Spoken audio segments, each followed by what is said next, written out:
DOTR nagtalaga ng 2 hotline na tututok sa mga reklamo ng pang-abuso sa NAIA. Nako, salamat po. Iba talaga si Vince Dizon. Bilis umaksyon. Detalye ng balita mula kay Bal Gonzales sa Rich Bal. Kuya Angel, maaari na ngayong gamitin ng publiko ang 2 designated hotline number para sa mga reklamo at pang-aabuso sa Ninayak International Airport o NAIA. Ito'y kasunod ng insidente ng tanimbala sa NAIA Terminal 3 noong nakarang Huwebes, Marso 6. Git ni Transportation Secretary Vince Dizon, sino mang mga empleyado ng pamahalaan na sangkot sa lahat ng uri ng pang-aabuso ay hindi dapat magkaroon ng puwang sa gobyerno. Una nang tinanggal sa trabaho at nahaharap pa sa patong-patong na mga kasong kriminal at administratibo ang 3 screening officer na sangkot sa insidente.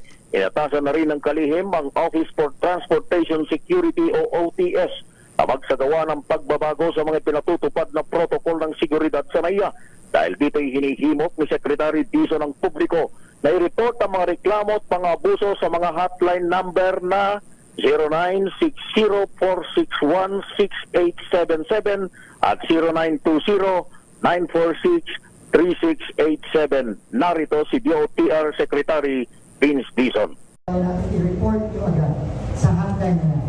And that hotline will go straight to Yusek Ato, to Yusek Jim, to GM Eric and myself.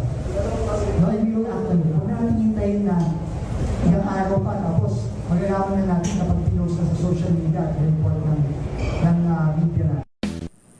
Ako si Val Gonzales, DZRH, una sa Pilipinas, una sa Pilipino. Maraming salamat, Bal.